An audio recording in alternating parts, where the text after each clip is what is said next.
My tongue is stinging, but that's okay. Yeah. That one's got a little bit more kick to it, I think. Yeah. This hurt you? Well, what do you do when there's no lever? This one's very much hotter. I mean, I'm not gonna cry, but it's a hot one. Okay. I thought it was going to be a variation on the trolley problem. But I don't care if they're American or British. It is still spicy though. Welcome to Thought Ones, a show produced by MIT's Compass course 2101, launching this spring. The class addresses three big questions. What do we value? What do we know? And what do we owe each other? By bringing together a variety of professors from across the School of Humanities, Arts, and Social Sciences. We've brought together professors from the course and paired them with students to answer some of the questions examined during the class. This week, we'll be focusing on the first part of the class, what do we value and why? The twist, before answering, they must eat a chip filled with hot sauce. As each question gets harder, the hot sauce gets spicier. At the end of the episode, they have a choice to make. They can either walk away, or they can eat the spiciest hot sauce, answer the hardest question, and be rewarded with ice cream. Let's meet our contestants. Hi, I'm Isaac Locke. I'm currently a senior at MIT. I'm double majoring in course 20, which is biological engineering, and course 24-1, which is philosophy. And I'm Lily Tsai. I am a professor in the political science department, and a little over a year ago, I brought together a group of faculty from 10 of SHAS's disciplines and departments to co-design with our student advisory board the Compass course. What's your favorite lesson in that class, beside the one that you teach? That's kind of like asking, which is your favorite child? Some of the lessons I'm excited to see people talk about are the lesson on genius. Students and faculty at MIT are always wondering, is there genius, or what is genius? And it's been really interesting to hear both students and faculty talk about, maybe there isn't genius in the way that we think about. Okay. Okay. Should I eat the chips from right to left too? I also don't know how viscous this is gonna be. Is that, do you think that's a fair amount? I think that's perfectly fair. Okay. I mean, as long as you let me put on less. I'll try to give you a gauge of how spicy it is.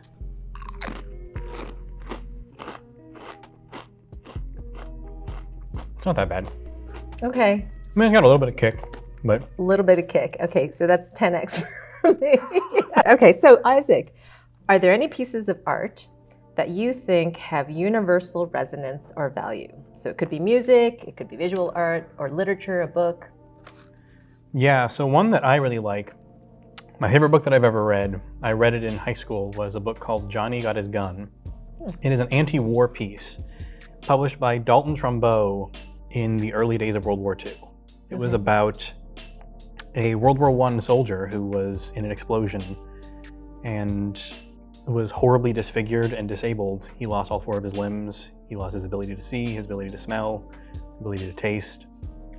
And it's about his sort of internal lived experience because he can't communicate with the world, but he is still thinking about the world and how he got to this place. He is basically the closest thing to a dead soldier, but still living. Mm-hmm. And I think that it obviously highlights really anti-war messaging, but also in general about power structures and about the structure of society and how we come to have beliefs that we do, because that was a sort of key component of World War I, was the sort of nationalism and the sort of indoctrination of populations to be willing to go to war for their country and fight and die for it.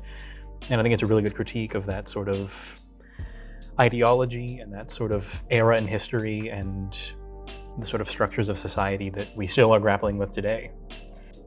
Now it's my turn. Yes. I was saying to Isaac that is this one? Yes. I've never used hot sauce on anything. So, what would you recommend given that?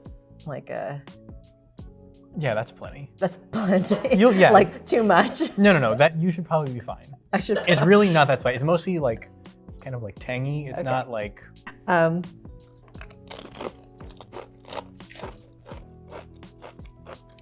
Not so bad. Okay. It is tangy. Yeah. My tongue is stinging, but that's okay. Yeah. Yeah. I'm gonna It be doesn't okay. last long. Yeah. Like it's already basically gone for Okay. me. So Okay. your question is, when you were younger, what did you want to do when you grew up and why? I think there may be two answers to that. The very first thing I can remember wanting to do was, for some reason, being a pediatrician. Okay. But I can't remember how or why I got that into my head. It probably had something to do with kids. I really gravitated toward younger kids, even as a kid. I used to go to Sunday school, and Sunday school is pretty boring, actually. So I would sneak out of Sunday school, go to the nursery, and play with the kids, the little kids. Later on, but not that much later on, I think maybe around 10 or 11, I actually really wanted to be a teacher. I wound up teaching 5th and 6th graders, and realized that teaching 5th and 6th graders is really hard. So actually, as it happens, I have gotten to be and do what I had wanted to do. Yeah. When did you realize that you wanted to do political science, particularly? Well, political science was kind of an accident, actually, I would say. I was actually a literature major as an undergraduate. I double majored in literature and this interdisciplinary major, which was kind of development economics oriented. In a way, I think political science wound up being kind of the middle ground between like economics and the humanities. Maybe a discipline where in some ways I could combine a little bit of both. And I think that was also combined with just an interest in understanding how people who are relatively powerless can actually have some power and control over who's an authority, and then how authorities, wind up exerting power and control over ordinary people. So that's what brought me to political science. It is still spicy, though. So the tang is definitely lingering a little bit longer for me.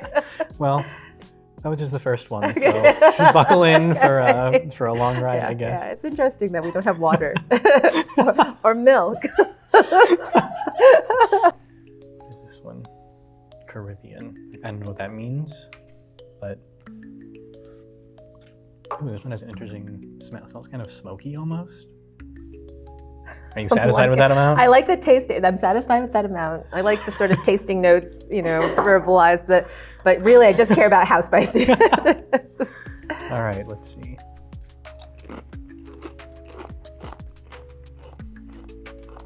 Oh, I'm reading something. How is it? Honestly, not that much spicier than the last one. Okay, good. Right. It's a little bit spicier, though. Okay. Honestly, maybe almost tastes a little bit like buffalo, even. Okay, I don't eat buffalo wings because they're spicy. All right, so the question is, what is something you value that many people don't, or that you think many people don't? That's a really difficult one. Well, what are some things that you value that many people do value? I mean, I think I value being a good person. Yeah. I think that most people value that to some extent. I think I may value it more than others. What makes you say that? I think that I'm a philosophy major for a reason, and I'm interested in pursuing bioethics. I'm sort of interested in dedicating my entire life to it, and I think very long and hard about anything that I do before I do it to make sure that it's the moral decision. And I think lots of people just have a sort of inbuilt moral compass. I have one of those to some extent, but being exposed to so much moral philosophy, I also have like a deeper, like more evaluative moral sense, which isn't just the sort of direct sense that I have. But I don't know, something that I don't think a lot of other people value. I think places are really important to me. I think having like locations in my life that have a lot of meaning to me, that I like to go back and visit, or that, I have places that I remember, like, oh, this is where this event in my life happened.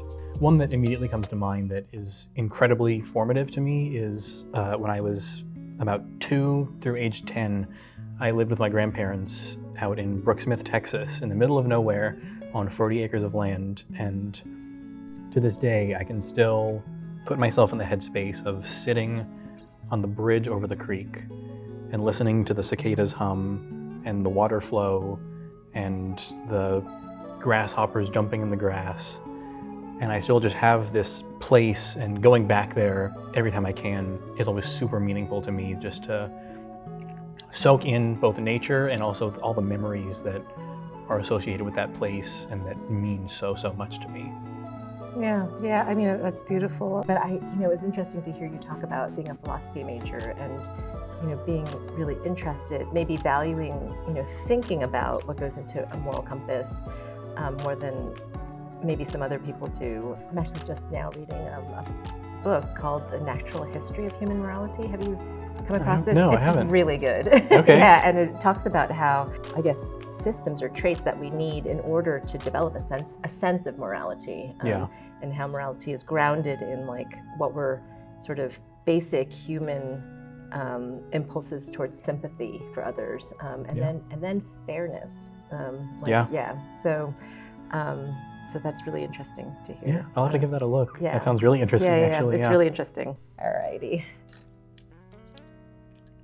This one's still tingling a little for me. It's still tingling? Okay. So the first one actually stopped tingling mostly for me. Is that a lot? Is that too much? Yeah, it's fine. It's fine. Yeah, it's not that much hotter than the jalapeno. Okay. All right.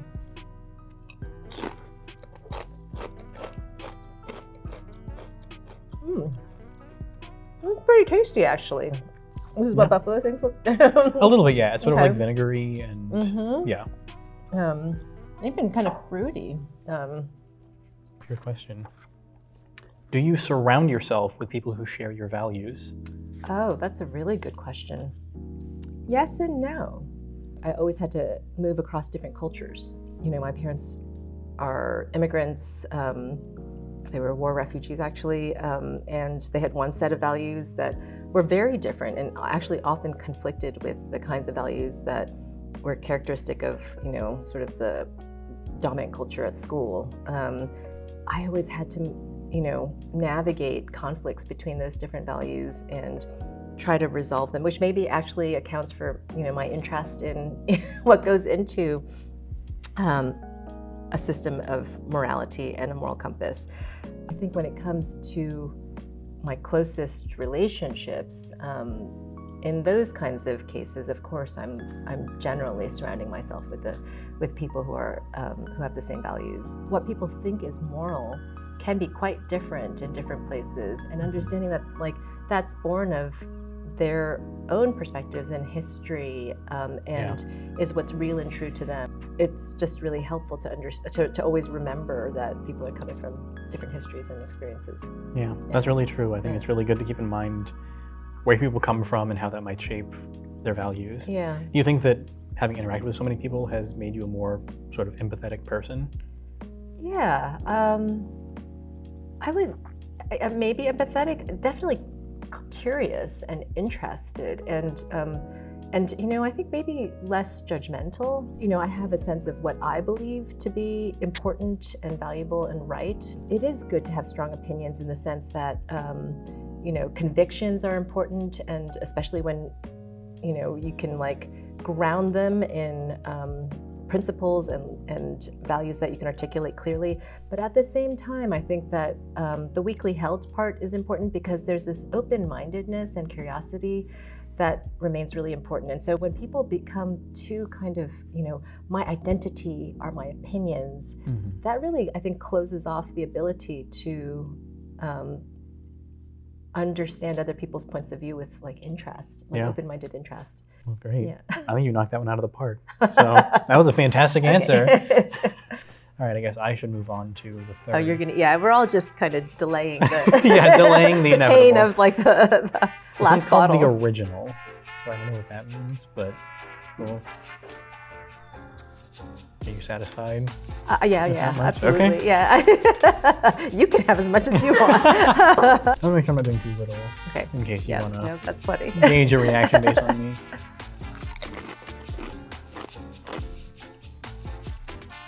That one's got a little bit more kick to it, I think. Yeah, I think that one, it hits you when it goes down, I think. Okay. Still incremental steps. All right, so let's see. What must we agree on to live in society with one another? These are tough questions. It's a really tough question. And they're supposed to get harder as we go on. And that's number 3, so... I know. What happened to the, Yikes. the fluffy? I think there are a few things that we have to agree on. I think there are a few fundamental truths. I think that, as we've seen recently, there are some people that want to declare that certain ground truths are false. If we can agree that the sky is blue, that 2 + 2 is 4, then that gives us a foundation to build upon, to have a conversation at least. These sort of very foundational premises that, like, things that we can directly observe and see in the world, or things that we can deduce from logic. If we can agree on those, I think that builds the framework for further building on and creating a collective society and a collective sense of value and collective sense of structures that we have to build together. I think that once people start rejecting those things, like we've seen in politics today, that certain things that which just objectively are true, when people start saying that they aren't, that's when we start to run into problems. I think I have a pretty lenient view. I think that there are some things that we don't have to agree upon, but I think that as long as we agree upon the foundations, we can derive everything else. I think that the problem is in that derivation. Now, we may disagree on how we do that derivation, but that's something that we can work out once we have these sort of basic principles upon which we have to converse. All right. Shall I go ahead and I'll warn you, it is still lingering a little bit for me, so it is hotter.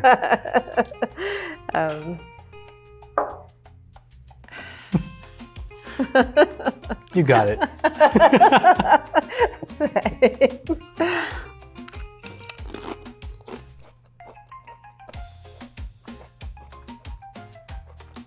Not that bad.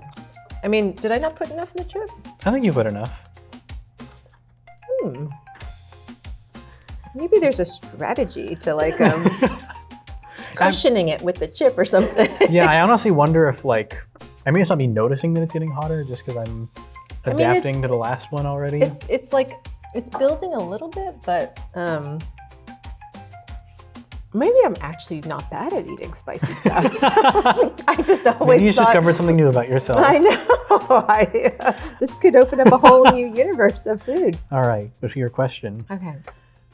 Are we born with intrinsic values, or do we have to learn them?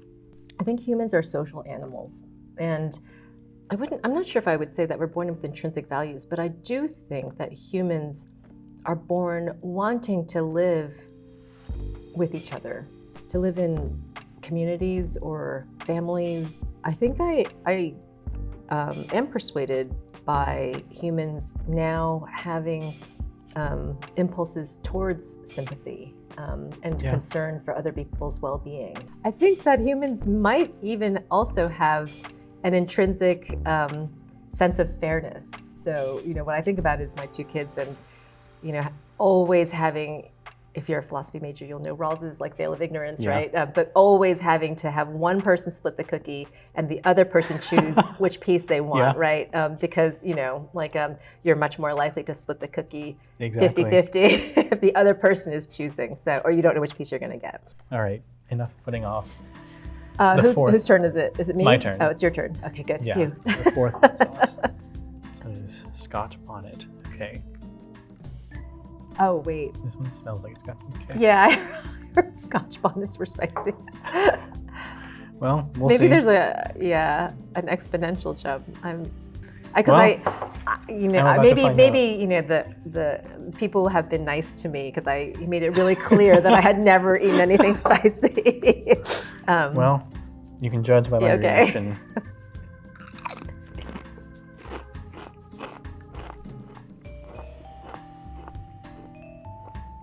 Well, you're not crying. Oh, this one's a slow building one. Oh, okay. I can feel it coming up. Yeah, it's a little, this one's a big jump from the last one. This one's pretty hot. Okay. I mean, I'm not gonna cry, but yeah, it's a hot one. Okay, because your face is definitely making different expressions than it did with the first 3. Okay, well, is meritocracy something we should strive for? Wow, okay, that's a hard one, especially when my throat is a little bit on fire. Yeah, you can totally keep talking about the spice. I think that to some extent, meritocracy should be valued and we should strive for it to some degree. I also think that we have to recognize, to some extent, not everything can be accounted for in a meritocratic system. You know, there are a lot of things that make people appear more merit-worthy, that are maybe just like happy accidents of life, and that taking into account those sort of disparate factors that can very seriously affect someone's ability to achieve certain things is important. But I think that where the problem we run into is when we try to evaluate someone's merit. I think that there is some sort of fundamental underlying merit that everybody has that, you know, we wish we could tease out and observe in some way, but it's just not really possible. Ultimately, at the end of the day, it's going to come down to somebody's resume, what accomplishments they've had, what opportunities they've had, and trying to judge someone's actual merit is pretty difficult. Yeah. So just so you know, this one is like, it's still still there, hurting? yeah. Okay. So I'm going to keep talking so Okay. that I can put this off a little bit longer. I have lots of interesting questions to ask you.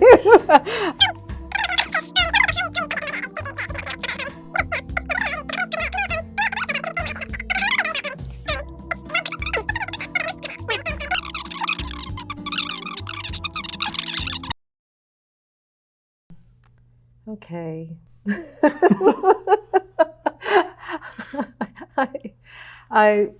Well, go ahead and try this spicy sauce. It's a slow builder, but Okay. it's gone away a little bit now. It's Has not it? that bad. Okay. Is that going to be? Yeah, you'll be fine. I'll be fine. Okay.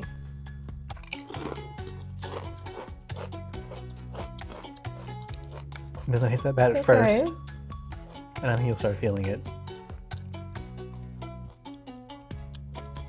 I'm okay. Really? Yeah. This is very strange. Wow. I mean, I do have this pot of yogurt here that I was eating before because, in all honesty, I told one of my colleagues I was doing this, and they were like, "Have some yogurt." This hurt you, or like a? I mean, it just was a little bit spicier than the last one for sure. It's definitely spicier, so that's for Okay. sure. But I'm okay. I was afraid this one would get you, but Well, maybe you just. Yeah. Wow, you I have some mean- like genetic spice tolerance that you've never known about. Okay, this is a lot spicier now, but I'm Okay. okay. Yeah, I it was- gets there. Okay, yeah, it It's a definitely escalates. It's That's a so slow. interesting. This one's a long one. This one's 2 cards worth. Once upon a time, there was a man named Joe. Every morning he put on his trusty conductor hat and went to work. However, this morning was no ordinary morning. This morning when he drove down his trusty track, he saw a figure in the distance. Nay, it was 5 figures tied to the tracks. Oh, no. Joe was very distressed, especially considering he didn't have the lever to divert the trolley to an adjacent track, a track that only had 1 person tied to it. But you have the lever. Do you pull it? Oh, I thought it was going to be a variation on the trolley problem where like. No, what this do is you the do- regular. what I'll do give you do- another variation. Well, what do you do when there's no lever? That's where I thought it was going. I was like, that is really interesting. It is just the trolley problem. Yeah, this is the regular one. I'll follow up with another one. variation. My favorite one, but The things that are running through my mind are the typical things where I think it's wrong to be directly responsible for somebody's death. The 5 people on the track where the trolley's already running, like, there's a way in which one is not directly responsible. It's a hard problem. In real life, in everyday life, things that are like the trolley problem don't really come up. Yeah. And so the real wisdom is in how you can manage the everyday and be both morally centered enough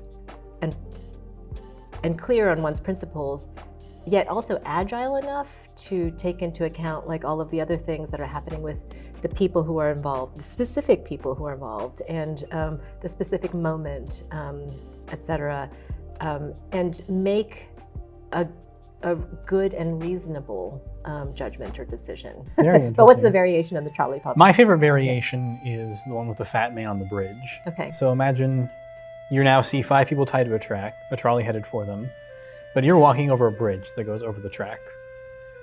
You know these 5 people are going to be hit, Okay. but there's a very large man on this bridge that you can shove over the edge to stop the trolley. Okay. You know you're a master of physics. You know that this man is large enough that he will stop the train dead in its tracks.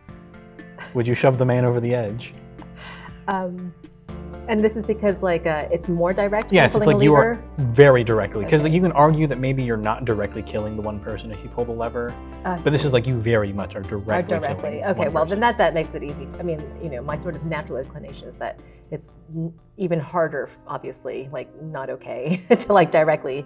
I think one of the motivators for the Compass course among this team of faculty and students is the recognition that lots of stuff about life is gray, and unless you are able to create a compass that helps you navigate that gray, it's very difficult, to know what to do or how to manage things. And I think that a lot of times people have this impulse to make things black and white artificially, but that's also it's artificial, right? So it's never that black and white. It's never that black and white. So maybe better to like constantly put ourselves like put gray situations in front of us. I think this may actually be one of the primary differences between a political scientist and a philosopher.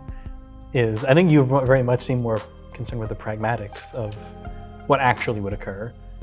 Whereas I think a lot of philosophers, myself included, think it's very interesting to contemplate what you would do in these very absurd hypothetical situations. And I think that especially for people that are going to be actual humans in society, you need to have, you need to have a sort of foundational moral compass, but really you need to have the ability to apply it. I kind of want to do the challenge bottle. I'm feeling so empowered that I thought I would be crying. So this is called Scorpion, okay. It sounds much hotter than all the rest. Wow, you did kind of a lot. Oh, really? Okay, I'm gonna tip out a little bit then. I'll match you, but Oh, you have twice as much as I do. Should I put more in? it's fine. Okay, all right. Do Cheers. you wanna cheers? Yeah. All right. Good luck.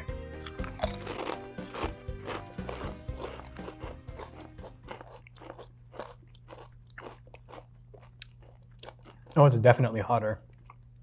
It's definitely hotter, but And it's building. okay, it is building. I was gonna be Okay, like, do we want to go ahead and reveal the last question so we can get to the ice cream okay, quicker? yeah. Is there a single ultimate good, something by which everything else should be valued? Okay, we have to write down our answers. This one's much worse. Sorry. I was feeling all overconfident, and now I am Wow, crying. yeah, this one's very much hotter.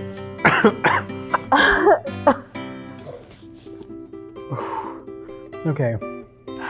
The faster you write, the faster we get to the ice cream. I can't write. How can you think? I forget the question. Wow, this one's so much worse. Yeah. Like each one was like The other ones 20% were like, worse than the last one. This one's like 500% worse than the last one.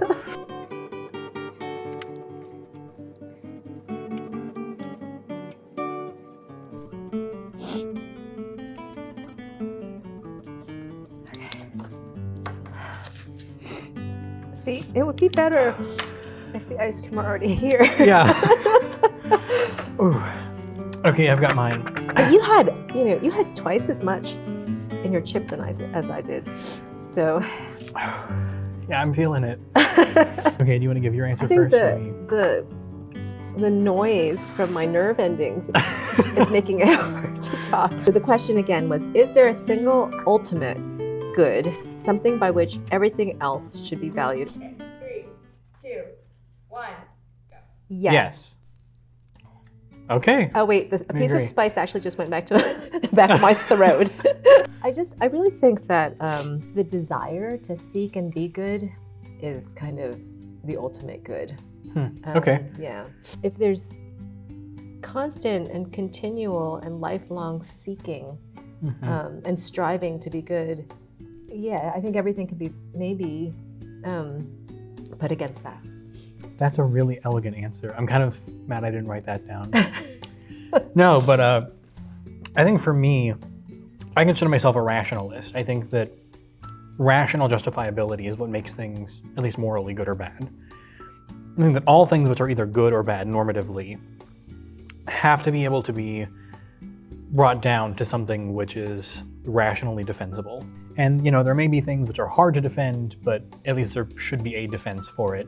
One of the points that really stuck with me is this idea that we are sort of endowed, be that by God, by the universe, what have you, with a rational sense. And that sort of is fundamentally what sets humans apart from all the other animals and all of the things in the universe, is we have this ability to think rationally and come to decisions based on that rational thinking. And thus, given that humans are the only moral animals, it seems, simply by correlation at least, that we ought to apply that rationality to all things in our life to tell us what is good or bad. That sort of rational defensibility, I think, is what ultimately is the source of good and bad, for me anyway. Yeah. I think that's a brilliant answer, actually. It turns out, Isaac, we have tons to talk about. And the funny thing is that you and I have been in a room together for the task force on the undergraduate academic program once a week for like a year, Yeah. right? We have. And we've never had these conversations. Exactly, yeah. And it's taken thought ones dreamed up by people who shall remain unnamed to bring us together to have this conversation. And I'm like so excited that we have all of these things and all of these interests in common. So we're looking forward to our dairy bread. Yes, we are ready for the ice cream. I actually totally want to understand like the neural piece of this. Like what helps capsaicin binds, there's a gated ion channel, I believe, which is just like a receptor that its primary function is for heat. Okay. Just like whenever it gets hot enough, it opens and sends a signal to the brain. Okay. But capsaicin can like hijack that receptor and can cause it to open forcibly, even So if it's normal so temperature. it's just sending signals that this is very, very hot. Yes. I'm not an expert on this topic, but protein in dairy and fat in dairy actually prevents the capsaicin from. Well, the primary thing is capsaicin is fat soluble. Wow, we're getting all these traits. So we can make a sundae. Yeah, That's capsaicin actually amazing. Capsaicin is fat soluble, which means that like your saliva, which is all water, can't wash it away because it's water-based and water and oil don't mix. So it just sits there. So yeah, if you have something like dairy, which has a lot of fats in it, it can sort of combine with the capsaicin and sort of just like get it away from your taste buds so you don't taste it anymore. A spoon to scrape it away too really That's helps. true.